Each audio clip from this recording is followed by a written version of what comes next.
Thanks for listening to the Tech Tools for Teachers podcast, where each week we talk about a free piece or two of technology that you can use in your classroom, or 5. I'm your host, Shannon Martin. I'm your middle school teacher, technology coach, and personalized learning coordinator for my district. Not your middle school teacher, but a middle school teacher. I'm everyone's middle school teacher. I'm doing really good at it. And I'm everyone's husband, Fuzz Martin. I'm also everyone's producer. So we're getting close to the end of the school year. And season 1. I mean, for some listening and some podcasting, the school year's already done. Yes, this is true. Depending on, I feel like we talked about this last time, but I think depending on where you are, everyone's kind of ending the school year in the next couple of weeks. Like June is the month to end the school year. Mm-hmm. Some people are definitely done, and some people are on their way out, and some people are done with students but still have professional development, and some people still have another week left of school. Yeah. So everyone's kind of in a different spot. I think some people are like, I'm done for the summer and, ready to kick their shoes off and run. And some are still in the thick of it a little bit. So this week, episode 25, second to last of season 1. Yes. Ooh, one more episode coming up after this.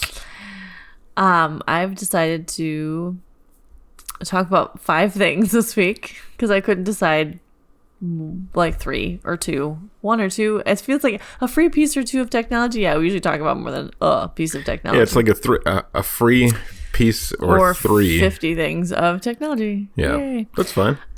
So the theme kind of this week is like self-care. Ending out the school year, like doing things for yourself. Like we all get a little burnt at the end of the season. You can be the most amazing teacher, and you gotta take care of yourself too, because you give so much to your students all the time. So 3 of the things we're gonna talk about are like focused specifically on just kind of like well-being. And I don't always get to talk about that stuff because I'm always talking about tools for your classroom, and these are more like these are for any human being just to make your life a little better. Yeah. And then the other 2 are more skewed towards education, which you can kind of peruse through the summer, and then you might find them interesting for the next school year, or you might want to try them out over the summer and then like implement them in the fall. So, okay. On that note, my first thoughts with Shanna is the daily skim. Yeah. And I feel like I've shared this with you before, or maybe not. No, you have. But every morning, I get this nifty little email. So you go to theskim.com. So it's www.theskim.com. And what it does is it sends you a 1-page email summary of world events that are going on. It is the best way to get news and not have to watch news and not have to read a bunch of news. And it's written in fun little quirky ways that make it interesting, even though it's like sometimes sounds like the end of the world. And then if you want to read more of the news, you click on it and it links to a larger article based on the information. So the Daily Skim, I've been receiving it, about a year and a half now-ish. And it's great. 6 a.m. every morning, this little email shows up, gives me a summary of what's going on in the rest of the world, what's involved with politics, what's involved with like technology, what's involved with just random fun, like feel-good stories. And then if I want to read more, I can click on it. And if I don't want to read more, I've gotten my background information and I can go on with my day. Because I don't know about all of you guys, but I know that in my little bubble, I have 0 time to actually watch the news. And when I get 2 minutes to kind of get caught up on the news, I either have work to be doing or a small person here at home who wants my attention. And there's just no time. So it takes you less than 10 minutes to read an email, and it's a great summary. And the emails just show up in your email every day. And if you don't want to read it, you can just delete the email. But it's kind of cool. And also on a side note, the Skim also has a podcast. So they go into detail actually about the things that they have talked about in their articles. And they also have a little podcast that you can listen to too. Fun other fact, they have an app, but I think it costs money. Fun other fact, Oprah endorsed it. Yes, she did. So if you haven't tried it, the Daily Skim is the podcast. The Skim is what just email sign up, and it's kind of cool. And they also celebrate people, so you can like send in and be like, hey, I'm doing something really awesome. And so they pick like 2 people, random people a day, and just say, hey, this person's doing something super cool. And it's just, I don't know, a cool way to keep in touch with what's going on in the rest of the world, and it doesn't take too much out of your life. So yeah, check it out. Allows you to skim daily. Ta-da. Neat. Clever. Yeah, definitely. So my second thought, yes, for a little like bringing you up on what's been happening while you've been finishing out the school year. Fitness Blender is a website. Fitness, Fitness. I'm fitting this whole blender in my mouth. Blender, like a blender bottle. And it is super cool. It's a fitness website, but you don't have to do anything, and you don't have to really. You can use everything without signing up. You can sign up for fitness to like track stuff, but you can literally click on workouts and programs, and like you work out on a regular basis. I work out. I don't. I don't. I don't go to the gym. I don't. I do some yoga here and there. I do the kids yoga with the little person. You're also up and walking around the classroom all day, whereas I sit in the conference room all day. So that's true. I do get my steps in daily, and we do walk around the block and stuff, and I do yoga. But anyway, and we have a 4-year-old and a dog, and right. I mean, the dog sleeps on the couch most and snores loudly about 23 hours a day. She's more like a cat. She sleeps a lot, but anyway, so my goal this summer, one of my goals is to like do some more fitnessy type things, because I've used to do it a lot more often. I used to be doing yoga class and teaching yoga class, like 4 days a week, and that's just not happening. So there are new programs that you can pay for on the site, and there's like meal plans, and they can set you up with all that kind of stuff. But there's also, you just click on the workout programs, you click on the little workout video link, and then you can pick duration. So how long do you want to work out? How many calories do you want to burn? What type of training do you like? And then you can just click on it, and then they have these cool little videos that pop up, and you can try a little 10-minute workout video. So if you want to do the full-blown like workout program, meal plan, all that kind of stuff, you can. Or you can just use the videos and try it out and get some, free workout advice or some workout plans to get you started and motivated, which I thought was kind of cool. So it's just an easy way to, kick off your summer with some new fitness things. And I'm trying this one out this summer because I need to do something other than just walking around the block and sticking my feet in the kiddie pool. You can come to CrossFit with me. That's not happening because the dog can't watch the little kid, and I want to sleep. That's what they kiss for. No. Okay. So anyway, that is my thought on Fitness Blender. Try it out. Quick little workout videos. Fun thing. I'm gonna try it this summer, so I thought I'd share it with everybody else. The next thing, which is just adorable, it has no real purpose. I mean, it does.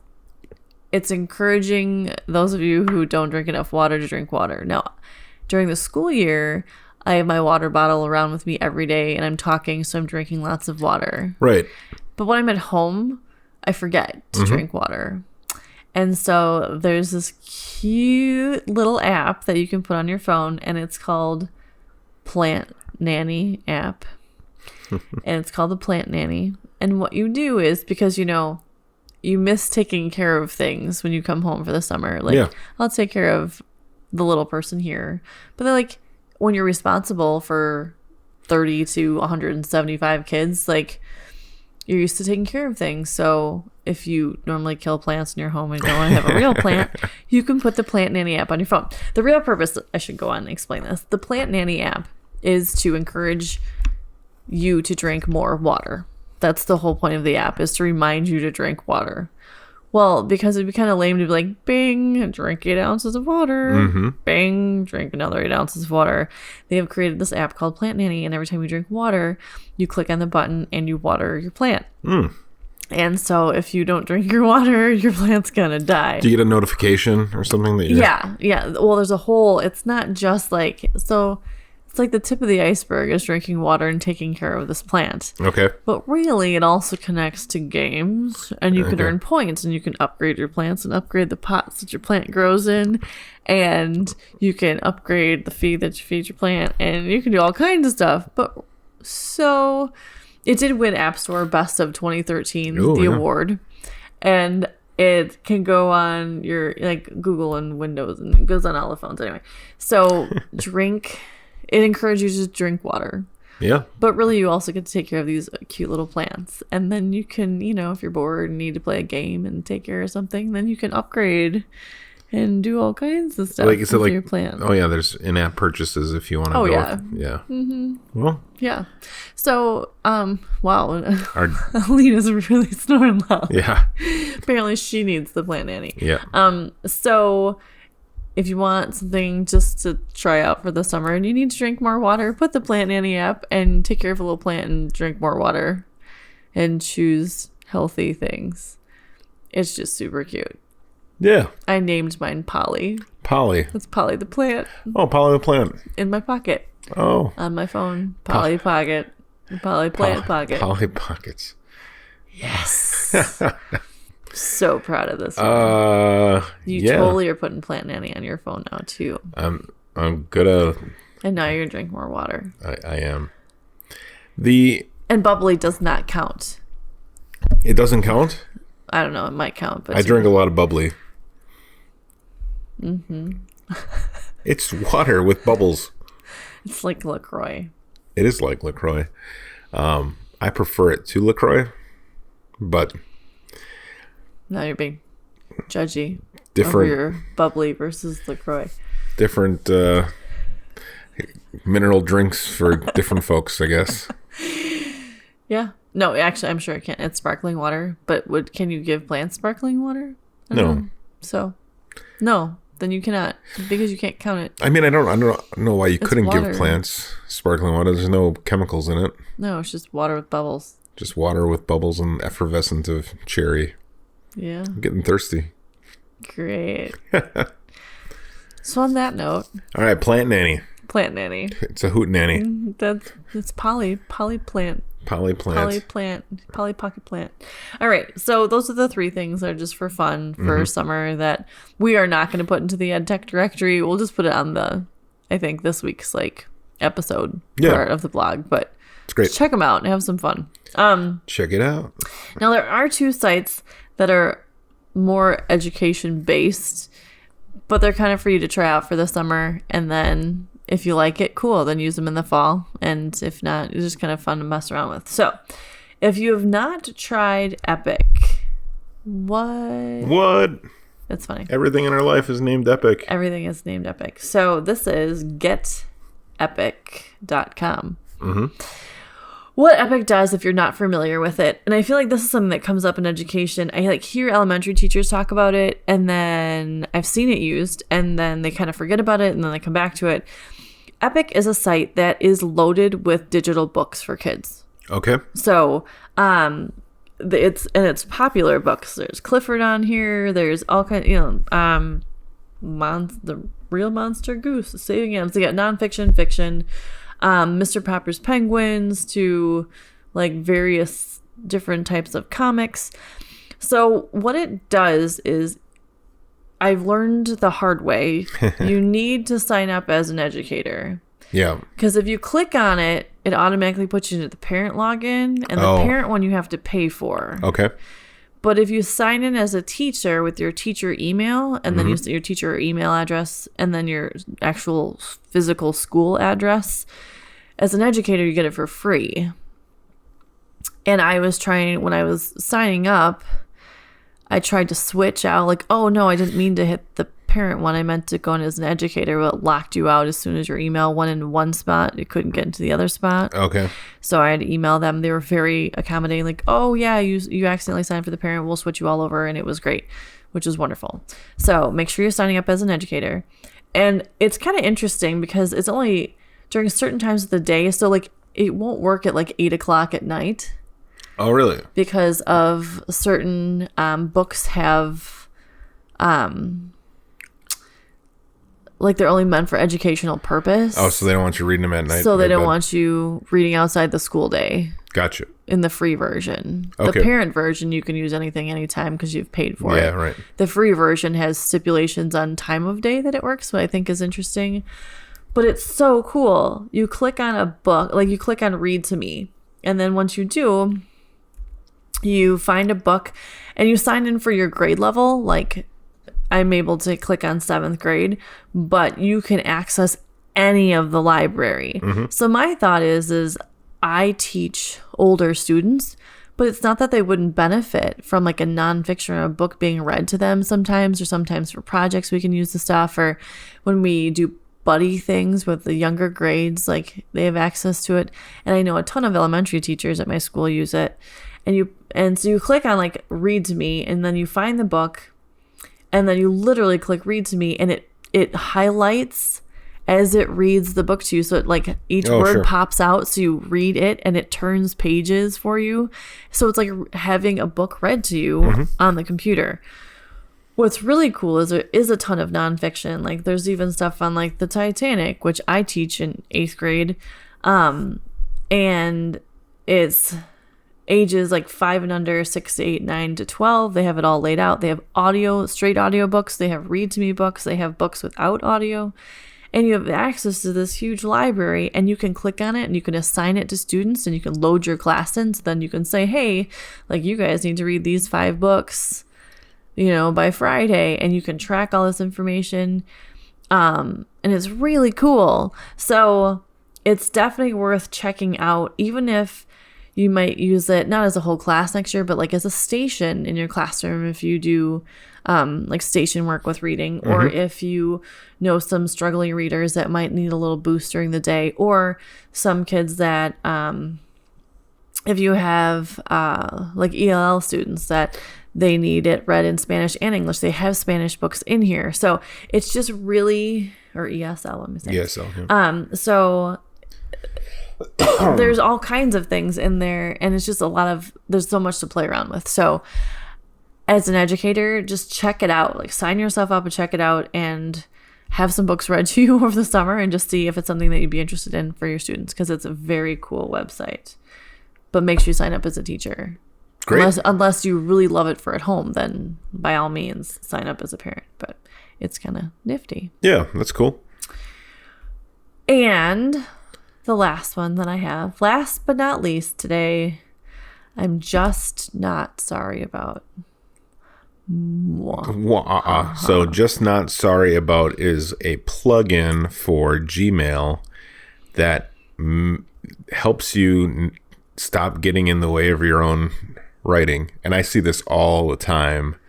I thought that this might be useful even for your people, because anybody can put it like I saw this as like you can use it as a. So there's certain words that we use as humans that sabotage what we're writing. And especially, I think we do it more in the Midwest than a lot of places.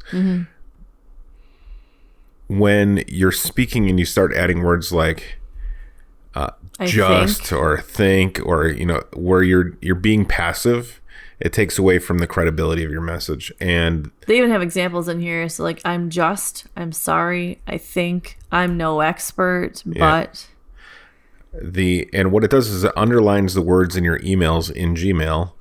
And it also, if you hover over them, it says things like just demeans what you have to say. Just shrinks your power. It's time to say goodbye to the justs. Using sorry frequently undermines your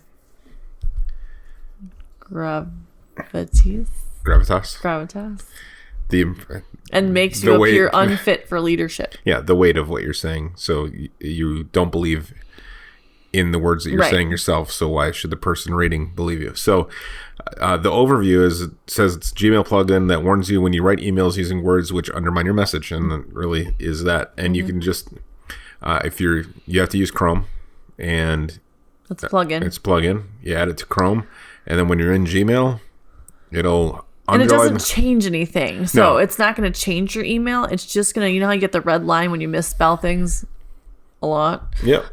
It's going to give you like a little orange line that just makes you aware of how often you write these types of emails to yourself. Right. Another plugin that does this is, I'm sure everybody knows about Grammarly. Right. And that does this a little bit. Grammarly is a pretty heavy app though, so when you're running it can bog down your computer, especially if you're not using a hyper fast computer. It can kind of bog things down, but this one just focuses on that type of language. So if you're this one one of those focuses people, on that kind of language.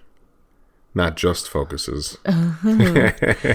So this plugin though is really good for a training tool to make you more aware of how often your like email comes off as apologetic.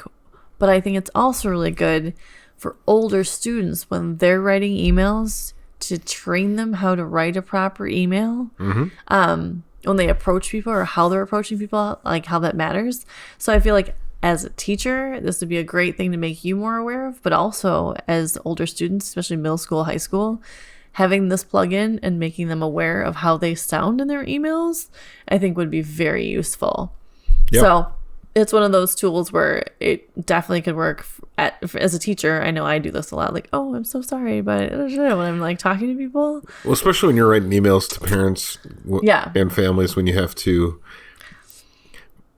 soften some blows a little bit, right? Correct. Yes.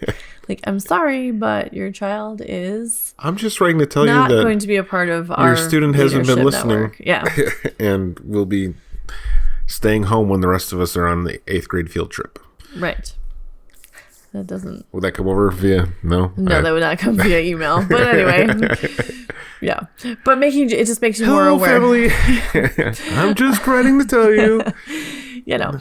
I'm sorry to inform. But it's a very cool plugin. So try it out. And I think that there are quite a few people that would benefit from just being more aware of how you write things in email. So if you do install it, just not sorry. And you find down the road, and you've been using it, but you find that your Gmail slows down to a crawl, that could be the plugin. So just kind of keep aware of that. I'm just reading some reviews. Most people really like it. But there are some instances where it does that. Down. Also, a couple things where like it underlines the word sorry every single time. So if you said, "I'm sorry to hear about the passing of your grandma," right, it's going to tell you that you should change the word sorry when you really shouldn't in that instance. Correct. Cool. And probably after you use it for a little while too, and you get more aware of how you're writing things, you wouldn't have to keep the plug in there forever either.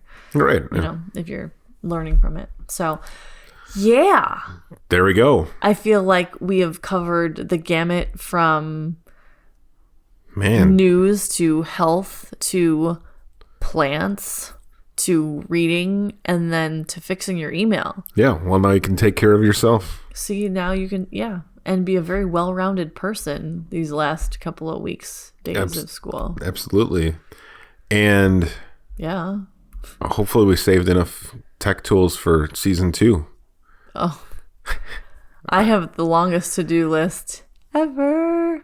Great. Yes, there'll be plenty of topics. And if anyone comes up with topics, please, feel free.